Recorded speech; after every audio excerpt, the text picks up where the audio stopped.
National Teacher of the Year, and I know you should never start a speech on a downer. You really shouldn't. But I'm gonna. Gosh, well, first of all, I'll talk to anybody, so I'm not a shy person, so this is the perfect gig for me.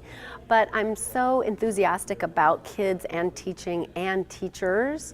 And this idea of educating all Americans in a public school setting is really important to me. So I love the opportunity to get out and meet people who are doing the same work and to remind them how important they are. It's so easy as a teacher to get sort of bogged down or isolated or to feel beaten down because the challenges really are enormous. And as much as the kids inspire and motivate you to bring your best to class every day, emotionally and physically, it's easy to get worn down and to feel like everyone's against you or that it's only you and you're alone. And so to get to bring word to them that, you know, I see you, I see the work that you're doing and the incredible efforts that you're making, and you're so important. And please don't forget that, and that you're such a bright light in the lives of your kids. And just to remind them of that impact that they're having is so much fun for me to get to do that.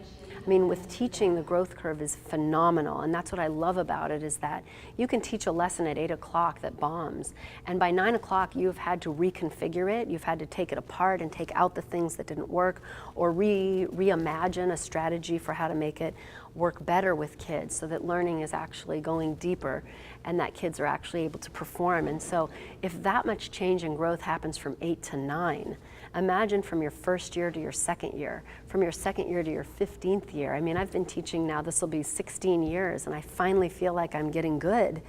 And that's a crazy thing, because if I still feel like I'm such a work in progress and I'm the National Teacher of the Year, my goodness, that means that for our entire careers, this is a growth model. This is a profession that just offers you so much in the way of growing and changing. And that's a great mindset to take into classrooms so that kids stay learners their whole lives. I think that this year of recognition for me that has allowed me to travel as widely as I have and see different systems in different countries and in different states that are working, and different approaches that communities take to educating kids and to providing opportunities and resources is fundamental for every teacher to have.